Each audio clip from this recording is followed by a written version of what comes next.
नमस्कार दोस्तों। अगर आप एसएससी 2026 की तैयारी कर रहे हो तो ये वीडियो आपके लिए बहुत ही ज़्यादा इम्पॉर्टेंट होने वाली है, क्योंकि एसएससी ने 2026 का कैलेंडर जारी कर दिया है। और आज मैं आपको बताऊंगा, अगर आपने अभी भी गलत स्ट्रैटेजी फॉलो की तो सिलेक्शन आपके हाथ से निकल सकता है। चाहे आप बिगिनर हो या रिपीटर, ये वीडियो स्किप मत करना। सबसे पहले हम लोग बात कर लेते हैं एसएससी 2026 के कैलेंडर की। तो अगर आप ओवरऑल इसको अगर स्टडी करें तो आप देखेंगे कि मई जून में जो एग्ज़ाम होने वाले अपने हैं, जो मेन एग्ज़ाम होने वाले हैं, वो कंबाइंड ग्रेजुएशन लेवल सीजीएल का, ठीक है। और इसमें सिलेक्शन पोस्ट का, हालांकि ये सारे पोस्ट भी होते हैं, लेकिन मैक्सिमम स्टूडेंट किसके लिए अप्लाई करते हैं? सीजीएल के लिए करते हैं, और सिलेक्शन पोस्ट ये सारे एग्जाम्स के लिए करते हैं, ठीक है। तो अगर आप यहाँ पे देखो तो ये इनका डेट ऑफ एडवर्टीजमेंट है, मतलब यहाँ इस डेट को, ये सारी डेट्स दे रखी हैं। इन डेट्स को फॉर्म अप्लाई होना शुरू हो जाएगा और उनका क्लोजिंग डेट यहाँ पे रख रखा है। आप देख सकते हैं सबका पर्टिकुलर एग्जामिनेशन यहाँ पे लिखा गया है। ये इसका स्टार्टिंग डेट है, इसका क्लोजिंग डेट है, और एग्जाम मंथ ऑफ एग्जाम कब है भाई, ये दे रखा है, ठीक है।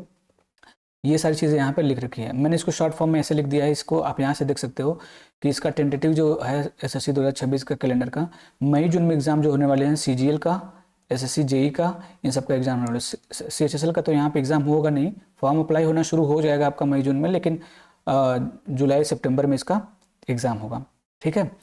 सीएचएसएल का और स्टेनोग्राफर का अक्टूबर नवंबर में बात करें तो सीपीयू एसआई का और एमटीएस का आ जाएगा, ठीक है। और जनवरी मार्च 2027 में बात करें तो एसएससी जीडी का एग्ज़ाम, उसका एग्ज़ाम होगा, ठीक है मेरे भाई। तो ये इसका ओवरऑल जो था, मैंने आपको बता दिया कि ओवरऑल इसका क्या रहने वाला है। आप यहाँ से इसको बढ़ सकते हो, मैं इसका पीडीएफ आपको दे दूंगा अपने टेलीग्राम चैनल पे, ठीक है। अच्छा, बात कर लेते हैं कि ओवरऑल प्रिपरेशन स्ट्रैटेजी के बारे में, क्या स्ट्रैटेजी रहनी चाहिए अपने को। देखो, अभी एसएससी ने जारी किया है मेरे भाई, तो टीचर्स उछलेंगे, ठीक है। जितने, पहली बात तो स्टूडेंट से ज़्यादा खुश टीचर रहेंगे, आपको देखने को मिलेगा। सब लोग अपना अपना स्ट्रैटेजी वीडियो लेके आएगा, सब लोग अपना अपना बैच लेके आएगा फटाफट, क्योंकि अभी जो है, अब तो एसएससी ने जारी कर दिया है, तो बच्चों को अब क्या करना है भाई, अपनी तरफ खींचना है, तो बैच लेके सब लोग आएगा। आप लोगों से ज़्यादा खुश तो टीचर्स रहेंगे, तो उस पर आपको फोकस नहीं करना है पहले, ठीक है मेरे भाई। तो अगर आप सीरियस एस्पिरेंट हो तो आपके पास सिर्फ 4 से 5 महीने हैं सिलेबस कंप्लीट करने के लिए, ठीक है। और यहीं पर 90% स्टूडेंट गलती कर देते हैं। कैलेंडर देखते हैं, घबरा जाते हैं, ठीक है, घबरा जाते हैं मेरे भाई, या फिर सोचते हैं कि बहुत कम टाइम है या फिर बहुत ज़्यादा टाइम है, उसमें फंसे रह जाते हैं, ठीक है। सच क्या है मेरे भाई? सच ये है कि एसएससी में सिलेबस सेम होता है। कोई भी एग्ज़ाम देख लो आप, इसमें बहुत सारे एग्ज़ाम हैं, आप देख सकते हो, ठीक है। ये सारे एग्ज़ाम्स हैं, लेकिन सिलेबस सेम रहता है, ठीक है। सिलेबस वन और मल्टीपल एग्ज़ाम्स कवर होते हैं, ठीक है। पर स्ट्रैटेजी गलत हो जाती है, ठीक है। सिलेबस सेम रहेगा आपका, लेकिन आप क्या करोगे, सिलेबस सेम रहेगा लेकिन स्ट्रैटेजी आप गलत कर दोगे। तो उस केस में यही तो आज बात करनी है अपने को, स्ट्रैटेजी क्या फॉलो करनी है, कैसे अपने को तैयारी रखनी है कि कोई दिक्कत आगे ना हो, ठीक है मेरे भाई। तो ओवरऑल स्ट्रैटेजी क्या होनी चाहिए आपका, उस पर फोकस रखते हैं। एक बात ध्यान से समझ लो आप लोग, वन सिलेबस मल्टीपल एग्जाम्स होते हैं, पहले बता दिया मैंने। आप सीजीएल पढ़ो या CHSL, reasoning, maths, English, GS almost same ही होते हैं। स्ट्रैटेजी ये होनी चाहिए कि जनवरी से मार्च तक, देखो मेरे भाई, जनवरी से मार्च तक कंप्लीट फुल सिलेबस हो जाना चाहिए आपका, ठीक है। मार्च तक आपको कर लेना है, ठीक है। वो कैसे करना है मैं अभी आपको बताऊंगा। अप्रैल 2026 में फर्स्ट रिवीजन हो जाना चाहिए आपका, फर्स्ट रिवीजन शुरू कर दो अपना, और सेक्शनल मार्क्स देना शुरू कर दो। सेक्शनल मार्क्स जो बिगिनर्स है मैं उनके लिए बता रहा हूँ, सेक्शनल मार्क्स देना शुरू कर दो। और इस यहाँ तक आपका सिलेबस देखो, आपके पास जनवरी फरवरी मार्च अभी 3 मंथ्स का अप्रॉक्सीमेटली टाइम है सिलेबस कंप्लीट करने। हालांकि ओवरऑल बात करें तो मई जून में एग्जाम है, तो आपके पास 4 मंथ है, 4 मंथ कह लो या 4.5 मंथ कर लो, आपके पास इतना ही टाइम है। उसी टाइम में आपको सिलेबस कंप्लीट करना है, मॉक देना है, और एनालाइज भी करना है, सबको रिवीजन भी करना है। तो आपका फोकस क्या होना चाहिए, आप टारगेट करो कि मार्च तक आपका कंप्लीट हो जाए, मार्च तक आपका सिलेबस कंप्लीट हो जाए, लेकिन हो नहीं पाएगा। मुझे लगता है कि अप्रैल में भी 10 दिन चला जाएगा आपका, क्योंकि 10 अप्रैल तक अपना सिलेबस कंप्लीट कर लो, बहुत ज़्यादा स्पीड में पढ़ोगे तब। उसके बाद क्या करना है, अप्रैल 2026 में फर्स्ट रिवीजन कर लेनी है आपको, हो जाना चाहिए, और सेक्शनल मार्क्स देना है, ठीक है। सेक्शनल मार्क्स देना है आपको, और मई जून में 2026 में फुल मार्क्स देना शुरू कर देना है मेरे भाई। और उसका एनालिसिस करना है, कहाँ पे वीकनेस है, कहाँ गलती कर रहे हो, उस टॉपिक को रिवाइज करो बार बार, ठीक है।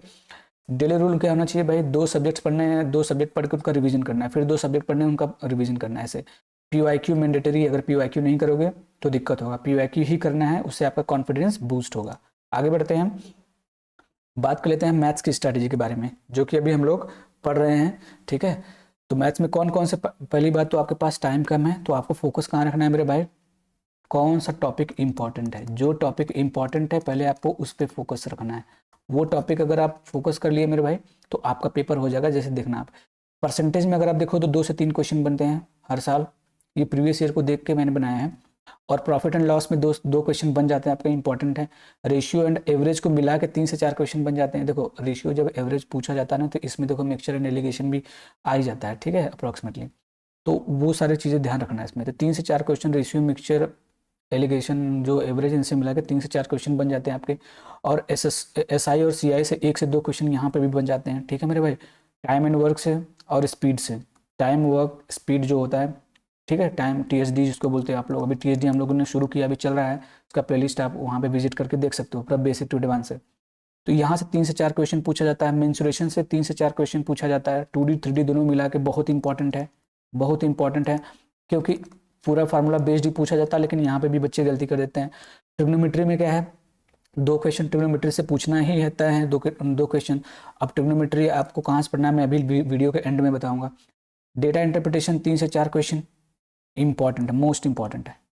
डेटा इंटरप्रिटेशन मोस्ट इंपॉर्टेंट है, क्योंकि इससे 3 से 4 क्वेश्चन बन ही जाते हैं, ठीक है, 2 से 3 या 3 से 4 क्वेश्चन बन जाते हैं आपके, बहुत ज़्यादा जरूरी है। बचा 2 टॉपिक, आप एक टॉपिक तो बच गया ज्योमेट्री।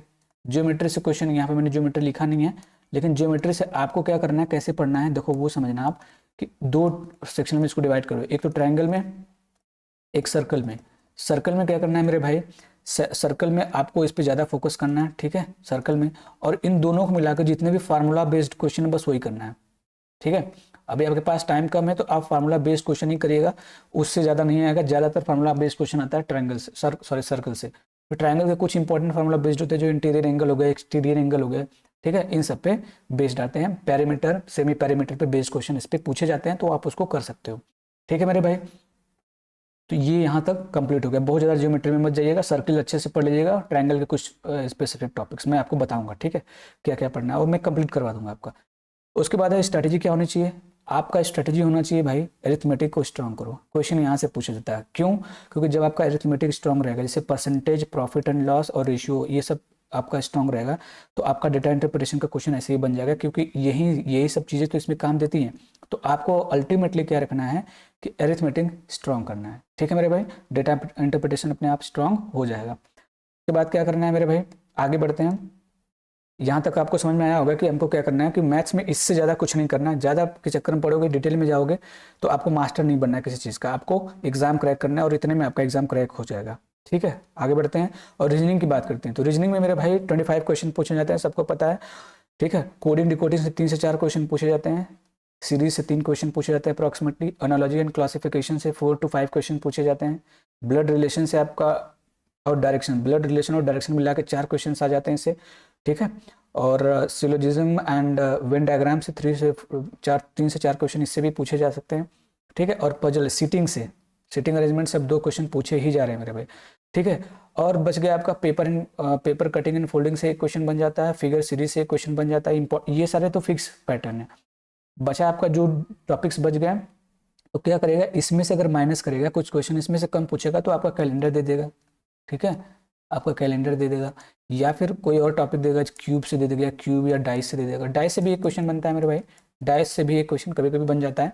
तो आपको क्या रखना है कि अगर इसमें पहले आपको टारगेट करना है इन सबको कंप्लीट कर लोगे, समझ लो आपका 22 क्वेश्चन कंप्लीट हो गया, 22 क्वेश्चन आपका हो गया, ठीक है, 22 क्वेश्चन हो गया, बाकी यहाँ से आपका कंप्लीट हो जाएगा, ठीक है मेरे भाई। ये है आपका रीजनिंग का स्ट्रैटेजी। इसमें स्ट्रैटेजी क्या रखनी है, स्पीड प्लस एक्यूरेसी, ठीक है मेरे भाई। और याद रखिए कि एक बात, कि रीजनिंग वो सब्जेक्ट है जो सिलेक्शन और रिजेक्शन का फ़र्क बनाता है, तो इसलिए रीजनिंग को आप लोग स्किप नहीं कर सकते, और रीजनिंग को आप लोग हल्के में नहीं ले सकते। आपका यही मार्क्स बढ़ाएगा और यही आपको सिलेक्शन दिलाएगा, ठीक है। उसके बाद आ जाता है आपका इंग्लिश, ठीक है। इंग्लिश में क्या है, वोकैबुलरी मोस्ट इंपॉर्टेंट है। वोकैबुलरी की जब हम बात करते हैं ना, तो उसमें एंटोनिम, सिनोनिम, इडियम, फ्रेजेस, ठीक है, वन वर्ड सब्स्टिट्यूशन सब आ जाता है। तो 4 से 5 क्वेश्चन, इसमें 5 क्वेश्चन ही रख लो इसको, 5 question will be there in your examination from vocabulary. इस सेक्शन से आपका 5 क्वेश्चन बनेंगे, ठीक है मेरे भाई। अच्छा, क्लोज टेस्ट से कितने बनते हैं, 5 क्वेश्चन क्लोज टेस्ट बनते हैं, सबको पता है, आ ही जाते हैं, ठीक है। रीडिंग कॉम्प्रिहेंशन से कितने बनते हैं मेरे भाई, 5 क्वेश्चन बन जाते हैं रीडिंग कॉम्प्रिहेंशन से। एरर डिटेक्शन से कितने बनते हैं, 2 से 3 क्वेश्चन बन जाते हैं। ग्रामर तो आपको जैसे यहाँ पे लिखा गया वैसे फोकस करना है। ग्रामर में क्या है भाई, वॉइस, नरेशन, सेंटेंस, इन तीनों को मिला के 7 क्वेश्चन बन जाते हैं, 6 से 7 क्वेश्चन बन जाते हैं। अब समस्या ये है कि इसको पढ़े कहाँ से और करे कैसे। देखो मेरे भाई, वोकेबलरी आपको क्या करना है, डेली 10 पढ़ना है, 10 वोकेबलरी, 10 न्यू वोकेबलरी। आपको कहाँ से पढ़ना है, बहुत सारे यूट्यूब पे चैनल मिल जाएंगे, आप वहाँ से कवर कर सकते हो, या फिर PYQ में जितने भी वोकेबलरी पूछे गए हैं उसको आपको कर लेना है, ठीक है। और एक चीज़ याद रखना, रीडिंग कॉम्प्रहेंशन की बहुत ज़्यादा प्रैक्टिस करनी है आपको, क्योंकि अगर रीडिंग कॉम्प्रहेंशन आपका गड़बड़ हुआ तो फिर समझ लीजिए आपका पेपर वैसे ही नंबर कम आ जाएंगे, तो आप क्या करोगे, 50-50 में रह जाओगे, ठीक है। एरर डिटेक्शन और ये जितने भी ये चैप्टर्स हैं, ये वॉइस, नरेशन, सेंटेंस, इनकी प्रैक्टिस कैसे करनी है, टोटली मैं बता रहा हूँ मेरे भाई, यही फॉलो करना, टोटली PYQ से। जितने भी एरर डिटेक्शन के क्वेश्चन है, जितने भी ग्रामर के क्वेश्चन है, टोटली आपको PYQ से करने हैं, टोटली PYQ से करनी है। इनकी प्रैक्टिस PYQ से ही करनी है, ठीक है। तब आपको आइडिया मिलेगा कि क्वेश्चन कैसे पूछे जा रहे हैं, ठीक है। अगर आप बोलोगे, ठीक है, अगर आप बोलोगे तो मैं इंग्लिश का ये प्रैक्टिस आपका शुरू करवा दूंगा, ठीक है। अगर आप बोलोगे तो लास्ट टाइम में मैं इंग्लिश का प्रैक्टिस शुरू करवा दूंगा। अगर आप वोट करोगे, कमेंट करना अगर इंग्लिश, ठीक है, अगर इंग्लिश कमेंट करोगे तो मैं इंग्लिश भी शुरू कर दूंगा, ठीक है। संडे के दिन इंग्लिश हम लोग क्या करेंगे, एक क्लास रख लिया करेंगे, ठीक है। कोई दिक्कत, अगर आप इंग्लिश लिखोगे कमेंट में तब। अच्छा, स्ट्रेटजी क्या है भाई, डेली वोकैब आपको पढ़ना है और PYQ बेस्ड ग्रामर करने हैं, ठीक है। ग्रामर कैसा होना चाहिए, PYQ बेस्ड होना चाहिए, ज़्यादा आपको फोकस मत करिएगा, ठीक, इधर उधर। अच्छा, अब आ गया जनरल अवेयरनेस, तो ये आपका कोई GS का टीचर बहुत अच्छा ही बता पाएगा, ठीक है। बहुत सारे टीचर हैं, काफ़ी फेमस नाम से आप जानते होंगे। तो यहाँ से 3 से 4 क्वेश्चन आपका पूछा जाएगा, ठीक है। परमार से पढ़ सकते हो वहाँ से GS। पॉलिटी 3 से 4 क्वेश्चन, ठीक है। ज्योग्राफी 3 क्वेश्चन पूछे जाते हैं। साइंस से 6 से 7 क्वेश्चन आ जाते हैं आपके। इकोनॉमिक्स से करंट बेस्ड आते हैं, 2 क्वेश्चन आ जाते हैं, ठीक है। और करंट अफेयर्स मोस्ट इंपॉर्टेंट है, पिछले 1 साल का करंट अफेयर्स आपको पढ़ के ही जाना है मेरे भाई, ठीक है। यहाँ से आपको ध्यान रखना है। 8 से 10 क्वेश्चन करंट अफेयर्स आते हैं मिला के। अब इस 10 क्वेश्चन में आप देखोगे बहुत सारी वेराइटीज़ होती हैं, अपॉइंटमेंट हो गया, थीम हो गया, डेज हो गया, ठीक है, बहुत सारी चीज़ें होती है, तो आप उसको देख सकते हो। नेशनल, इंटरनेशनल, ये सारी चीज़ें इसमें पूछी जाती है, तो आप बुक्स, ऑथर्स सब कर लोगे, ठीक, ये सब कर लोगे। स्ट्रेटेजी क्या होना चाहिए, स्टैटिक प्लस करंट पैरेलल, दोनों को एक साथ पढ़ना है, दोनों को एक साथ पढ़ना है, कि स्टैटिक भी और करंट दोनों को एक साथ पढ़ोगे तभी काम बन पाएगा। ऐसा नहीं कि सोच लो दिमाग में बिठा लिया कि भाई कि लास्ट के वीक में हम क्या करेंगे, लास्ट के वीक के एग्जाम में हम लगेंगे करंट अफेयर्स पढ़ने, भाई नहीं पढ़ पाओगे। करंट अफेयर्स लास्ट में आप नहीं पढ़ पाओगे, ठीक है, बर्डन लगेगा आपको, मज़ा भी नहीं आएगा, बोरिंग लगेगा। तो आपको क्या करना, डेली कम से कम याद रखना कि डेली आपको 50 करंट अफेयर्स पढ़ने हैं, डेली आपको 50 करंट अफेयर्स की प्रैक्टिस करनी है, बस प्रैक्टिस करनी है, बहुत ज़्यादा उसको याद करने की कोशिश मत करना। मॉक टेस्ट दोगे, पढ़ोगे, मॉक टेस्ट देखो, अपने आप याद होता जाएगा, ठीक है। और उसके बाद क्या करना है मेरे भाई, शॉर्ट नोट्स और रिविजन बनाना है। जब मॉक टेस्ट दोगे तो उसमें आप देखना कि कौन सा चैप्टर क्वेश्चन आया, उसका नोट्स बना लेना आप, ठीक है। एक नोट बना लेना, नोटबुक, और वहाँ से उसको लिखते रहना और रिवाइज करते रहना, ठीक है। ये हो गया आपका अल्टीमेटली पूरा सिलेबस कि आपको कैसे कैसे कवर करना है, ठीक है मेरे भाई। बहुत ज़्यादा इसमें टाइम नहीं देते हैं, ठीक है, कि स्ट्रैटेजी में क्या ही टाइम दें, लास्ट में मैं बताऊंगा आपको क्या करना है। देखो, अब यहाँ पे बात कर लेते हैं कि भाई बिगिनर्स क्या करें, जो बिगिनर्स हैं उनको क्या करना है, ठीक। तो उनको इतना ध्यान रखना है भाई कि फाउंडेशन और कॉन्सेप्ट क्लैरिटी पहले बनानी है। उनका गोल इस पे होना चाहिए कि पहले फाउंडेशन बनाओ और कॉन्सेप्ट क्लैरिटी बनाओ, कोई भी सब्जेक्ट हो। फर्स्ट 3 मंथ्स में ओनली बेसिक्स पे फोकस करना है आपको, ठीक है। 3 मंथ्स आपको बेसिक पे फोकस करना है। उसके बाद क्या करना है भाई, अब बेसिक प्लस कॉन्सेप्ट फोकस करोगे, फिर उसके बाद क्या करना, हर एक सब्जेक्ट को 2 घंटे आपको टाइम देना है डेली, हर एक सब्जेक्ट को 2 घंटे मैक्सिमम टाइम देना है डेली, ठीक है, नहीं तो काम बन नहीं पाएगा। हाँ, जैसे कुछ सब्जेक्ट हो गया, जैसे मैथ्स हो गया, उस पर टाइम ज़्यादा दे सकते हो, ठीक है, मैथ्स हो गया, रीजनिंग हो गया, क्योंकि ये मार्क्स आपके बढ़ाएंगे, ठीक है मेरे भाई। अगर आपका मैथ्स बहुत ज़्यादा कमजोर है तो मैथ्स को उतना ज़्यादा टाइम ना देके आप दूसरे जो चैप्टर मजबूत है उसको दीजिए, या फिर जो चैप्टर आपको इजी समझ में आता है। अच्छा, जो स्ट्रॉन्ग चैप्टर है उस पर ना आप थोड़ा कम टाइम में देंगे तो चलेगा, क्योंकि वो आप यहाँ पे लगा देंगे जो जो आपका वीक है, ठीक है। फार्मूला और शॉर्ट नोट्स मैंडेटरी है मेरे भाई, आपको फार्मूला बनाना है, फार्मूला का नोट्स बनाना है और उसका शॉर्ट नोट्स बनाना है, क्योंकि ये आपके लिए ज़रूरी है, बहुत इंपॉर्टेंट है। किसी भी फैंसी मेथड पे नहीं जाना है आपको, कि भाई कोई फैंसी मेथड देखिए यूट्यूब पे पढ़ाने लग गया कोई और हमें इसको सीखने लग जाओ, पेपर में काम नहीं देगा, पेपर में कर नहीं पाओगे, ठीक है। ये मेथड जान लिए, वो मेथड जान लिए, बेसिक और कॉन्सेप्ट पर ध्यान दो और उस पर इतना प्रैक्टिस करो कि पेपर बन जाए, ठीक। उसके बाद PYQ क्या हो गया, after every topic last 5 years का PYQ लगाना है आपको, 5 साल का, पिछले 5 साल का आपको PYQ लगाना है मेरे भाई, ठीक है। इतना लगा दोगे आपका हो जाएगा सिलेबस कंप्लीट, ठीक है। आपका आप देखोगे कि कॉन्फिडेंस आपका बूस्ट हो जाएगा और मॉक टेस्ट में भी आपके मार्क्स बढ़ने ले जाएंगे। अच्छा, एक बात और मैं बताना चाहूँगा कि मॉक टेस्ट जब तक आपका 60% सिलेबस कंप्लीट ना हो जाए मॉक टेस्ट मत देना, अदरवाइज़ क्या होगा कि आपका कॉन्फिडेंस गिर जाएगा मेरे भाई, कॉन्फिडेंस गिर जाएगा, आप कर नहीं पाओगे, आप डर जाओगे, ठीक है। और दिमाग को वो इरिटेट करता है, उससे दिक्कत होगी आपको। एक्यूरेसी पे ज़्यादा फोकस रखना है आपको, स्पीड पे अभी शुरुआत में कम फोकस रखनी है जो बिगिनर्स हैं, ठीक है। तो अभी आपको एक्यूरेसी पे फोकस रखना है, स्पीड पे कम फोकस रखना है। एक्यूरेसी पे फोकस करोगे स्पीड अपने आप बनती जाएगी मॉक टेस्ट के थ्रू। मैं मॉक टेस्ट लास्ट में करवाऊंगा, मैं मॉक टेस्ट लास्ट में आपको करवाऊंगा, ठीक है। अब बात कर लेते हैं जो लोग हमसे पढ़ते हैं उनके। अच्छा, बात कर लेते हैं, मान लीजिए जिनको बैच लेना है, कोई बैच, ठीक है, कोई बैच लेना है, तो याद रखना मेरे भाई। अच्छा, पहले इसको बता लेते हैं रिपीटर्स को क्या करना है। रिपीटर्स को तो ऑलरेडी प्रिपेयर्ड है, उनको कोई ज़्यादा दिक्कत होने वाली नहीं है। उनका गोल क्या होना चाहिए, स्पीड, एक्यूरेसी और रिवीजन पे होना चाहिए। सिलेबस ऑलरेडी नोन है, वो पहले से ही जानते हैं मेरे भाई, तो दोबारा उनको पढ़ने की ज़रूरत नहीं है। डेली फुल मार्क्स देना है, सेक्शनल मार्क्स देना है, ठीक है। क्या करना है आपको, एक फुल मार्क्स देना है डेली, एक फुल मार्क्स देना है आपको डेली, ठीक है। उसको एनालाइज करना है मेरे भाई, एनालाइज करना है, देखना है कौन सा टॉपिक आपका वीक है, उसको नोट्स बनाओ, उसको रिवाइज करो। उसके बाद हर एक और 4 सेक्शनल मॉक टेस्ट देना है, एक जीएस का, एक इंग्लिश का, रीजनिंग का, ऐसे करके, ठीक है। इसके 4 ऐसे देना है, दे ले जाओगे ना, अगर इतना कर ले जाओगे ना, पेपर में बैठे हो तो लगेगा आपको कि भाई साहब ये तो मैं अपना मॉक टेस्ट ही दे रहा हूँ, इतना आपको प्रैक्टिस हो जाएगी। एरर लॉग नोटबुक मेंटेन करो भाई, जो एक बुक नोटबुक बना लो आप लोग, ठीक है। जो रिपीटर्स हैं उनको नोटबुक बनाना है। मॉक टेस्ट देने के बाद आप देखो कि उसमें एरर क्या हुआ, गलती क्या हुई तुमसे, उसको क्या करना है, नोट कर लेना, नोट करके उसको रिवाइज कर लेना, ठीक है।